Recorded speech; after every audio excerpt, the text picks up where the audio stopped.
안녕하세요. 앤디북입니다. 오늘 제가 읽을 책은 감정을 읽는 시간, 클라우트 페터 지몬 지음, 장혜경님 옮긴, 출판사는 어크로스입니다. 먼저 서문을 읽어보겠습니다.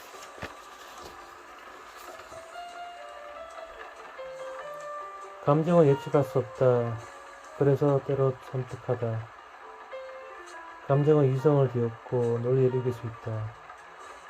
그러나 워낙 혼란스러운지 왜 하필 이런 순간에 이 감정이 나를 덮치는지 이해할 수 없을 때도 많다. 또 상반된 감정이 동시에 휘몰아치는 탓에 한없이 고통을 느끼기도 한다. 중약. 플라톤은 감정을 두 마리 말이 끄는 마차에 비유했다. 마부인 이성은 제멋대로 달려가는 이 감정의 마차를 항상 잘 조종해야 한다. 그래서 영혼의 마차가 길을 벗어나지 않을 테니 그로부터 2000년쯤 후 르네 데카르트는 나는 생각한다, 고론한 존재한다라고 했다. 그리고 의지로 감정을 이길 수 있는 사람이 강하다고 썼다. 정말로 탐나지 않는가?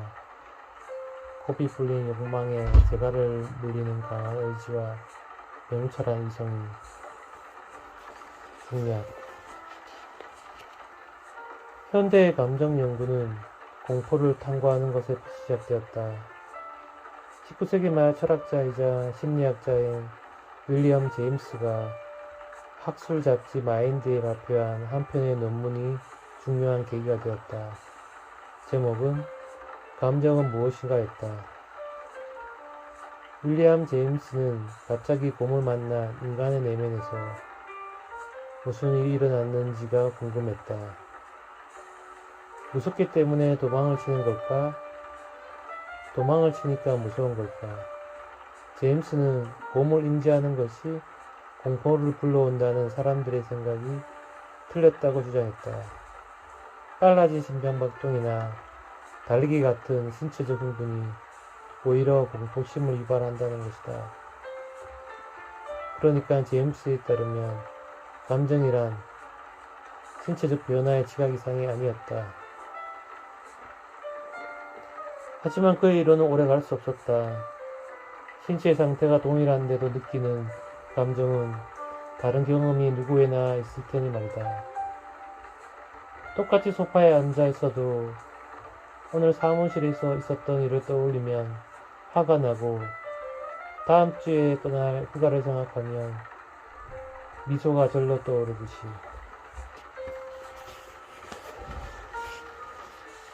챕터 11. 분노를 읽어보겠습니다. 분노, 나를 드러내는 가장 극한 방법. 시작하겠습니다.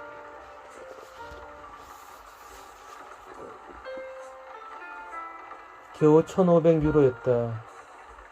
그것이 굴착기 기사가 집주인에게 갚아야 할 액수였다. 물론 기한이 한참 지나기는 했다.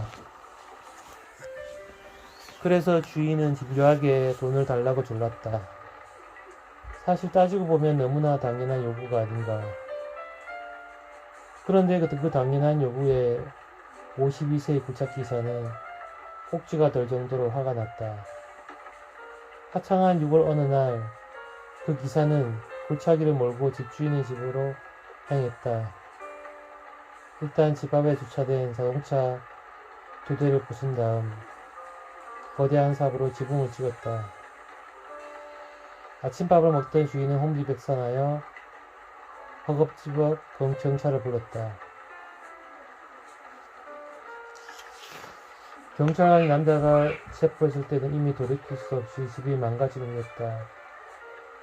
1500유로였던 빚은 그 짧은 순간 무려 75만 유로의 보상금으로 늘어났다. 게다가 살인 미수죄까지 추가됐다. 집주인에 대한 증오는 가된 망상과 결합하여 그의 자제력을 완전히 앗아갔다. 중략. 분노는 감정 고조의 사슬에서 제일 꼭대기 자리에 자리한다. 처음에 그냥 뭔지 모르겠지만 눈에 거슬리고 신경이 쓰인다. 그러다 서서히 불만이 쌓인다. 그것을 해결하지 못하면 짜증이 나고 이어 더 높은 단계인 분노가, 그리고 마침내 격분이 찾아온다. 그런데 그 상태를 억지로 억누르려고 하면 언젠가는 폭발물처럼 한꺼번에 터져버린다. 극단적인 경우 미쳐 날뛰며 난동을 부릴 수 있다. 때로 분노는 심각한 병의 원인이 된다. 2006년 하버드 대학과 시카고 대학의 의학자들이 9,000명 이상의 미국인을 대상으로 잠재적 공격성에 대한 설문조사를 실시했다. 간헐적 폭발장애라고 부르는 분노증후군 환자가 얼마나 되는지 알기 위한 목적이었다.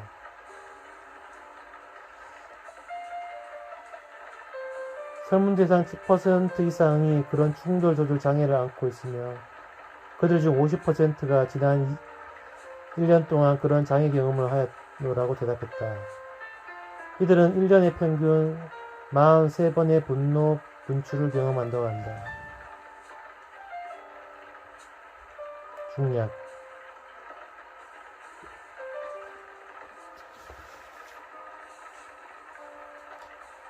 분노증후군은 대부분 청소년기에 처음으로 나타나며 사회적 지위가 낮은 젊은 남성에게서 자주 나타난다. 또 공포나 우울증을 동반한다. 분노의 분출 시간은 평균 10분에서 20분 사이다. 얼굴이 시뻘개지고 심장이 두근거리기 시작하며 눈썹이 아래로 처지고 비경막이 흥분으로 떨린다. 마치 공격을 기다리는 사람처럼 수많은 신체 근육이 팽팽하게 긴장한다. 전 세계 모든 문화권을 통틀어 사람들의 얼굴에서 가장 빨리 떠오르는 표정은 분노의 표정이다. 중략.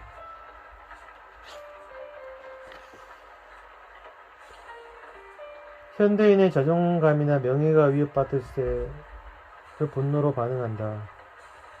하지만 장기간의 사회적 인지적 학습 덕분에 대부분 앞서 말한 굴착기 기사와 달리 행동 대신 말로 자신의 분노를 표현할 줄 안다. 때문에 요즘에 아주 살짝만 분노를 표출해도 자제력이 부족하고 충동적이며 변덕이 심하다는 낙인을 찍힌다.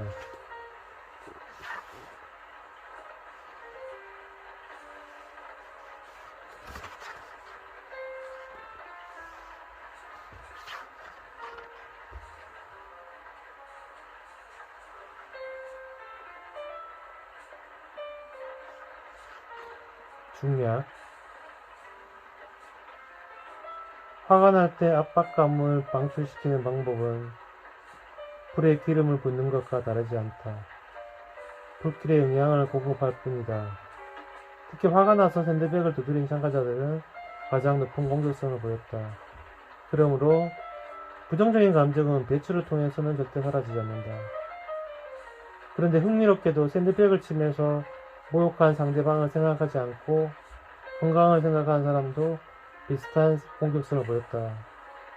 그러니까 분노의 원인을 생각하지 않아도 권투 자체가 사람을 공격적으로 만든다는 것이다. 또 부시먼은 샌드백을 치지 않더라도 마음속으로 분노의 감정을 억누르려고 적극 노력하는 경우 샌드백을 친 사람들과의 차이가 훨씬 더 커질 것이라 추정하였다. 그는 또 그런 결과의 원인도 알고 있었다. 샌드백을 치면 신체 흥분도가 높아진다. 흥분도가 높아질수록 그 순간의 지배적인 감정이 두드러진다. 그리고 이 경우 지배적인 감정이 분노였던 것이다. 중략. 분노를 어떻게 강하게 느끼느냐는 분노를 촉박한 사건을 얼마나 생각하고 어떻게 평가하느냐에 달라진다. 그건 의심의 여지가 없는 사실이다. 문제는 분노의 원인을 집중적으로 생각하는 것이 더 나을지 아니면 그 생각을 쫓아버리려 노력하는 쪽이 더 나은지다.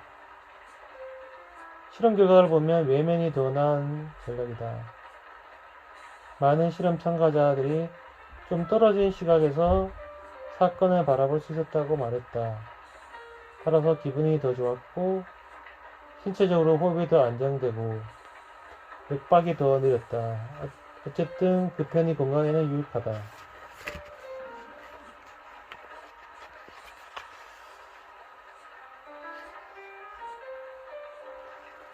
중약 또 다른 감정 화는 분노보다 드러난 형태가 훨씬 다양하다. 근본적으로 세 가지 종류가 나눌 수 있다. 첫째, 고속도로에서 추월을 당했을 때처럼 갑작스럽고 충동적으로 나타나는 화.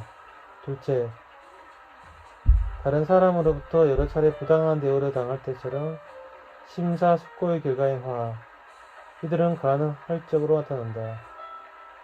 하지만 세 번째 형태의 화는 성격적 특성, 세상을 바라보는 근본적인 자세다. 자주 화를 내는 사람은 세상을 특별한 방식으로 인식한다. 즉 다른 사람들에 비해 모험심이 강해 세상을 모험의 대상으로 인식하는 것이다. 때문에 이들은 한 사람과 오래 결혼생활을 유지하지 못하고 심장병에 잘 걸리며 평균 수명도 짧다. 자주 화를 내는 사람은 느긋한 사람에 비해 혈관이 막히거나 터져서 죽을 확률이 3배가 더 높다. 전문가들은 화를 참으면 그 화가 기억에 남아있다가 나중에 다시 생생하게 나타난다고 추측한다. 이런 만성적인 재점화는 사회심리학적 영혼의 중독과 같다. 그래서 불교에서는 화를 욕심, 어리석음과 더불어 삼독이라 부르는 것이다.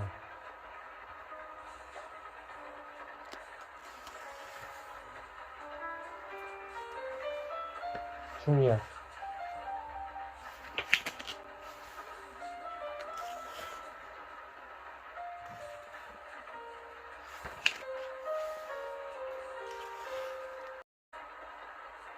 마지막 결론 부분을 말씀드리겠습니다. 최종 결정을 내리기 전에 반드시 감정의 심판관인 동의의 신호를 보내야 한다. 사고와 느낌은 상호작용을 한다. 그러니 이성은 마브라는 플라톤의 말은 틀렸다. 사랑만 봐도 절대 그렇지 않다. 감사합니다.